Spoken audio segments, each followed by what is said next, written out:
je l'ai dit au sommaire de cette édition du journal, les forces armées de la RDC affirment avoir le contrôle de la situation dans la cité de Kichanga en territoire de Massissi après que le rebelle du M23 ait attaqué cette entité. Selon le porte-parole militaire en province, le lieutenant-colonel Njike Kaiko, les FARDC contiennent l'ennemi, il a dit dans cet extrait choisi par notre correspondant dans la région, Patrick Sialoua.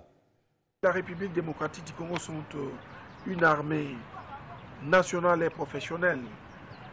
Et elles viennent de le démontrer encore depuis 5 heures du matin de ces jours.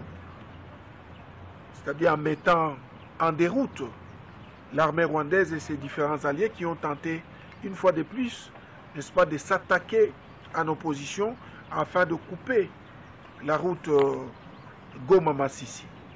Déjà depuis un certain temps, l'armée rwandaise et ses différents alliés ont coupé la route Goma-Rutshuru et il est pour nous inconcevable en tant que forces armées de la République démocratique du Congo de les laisser encore une fois de plus venir mettre la quiétude de notre population en péril.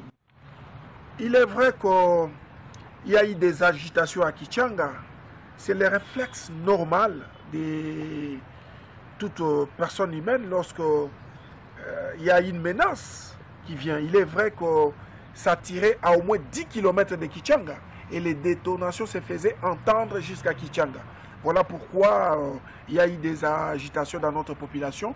Mais à l'heure où nous vous parlons, je vous rassure et je rassure la population que Kichanga et les alentours restent bien sous contrôle des forces armées de la République démocratique du Congo.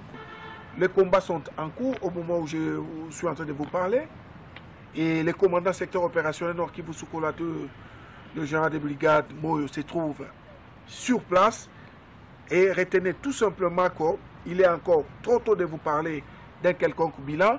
Mais du moins, nous rassurons notre population que toute notre zone de responsabilité est sous contrôle des forces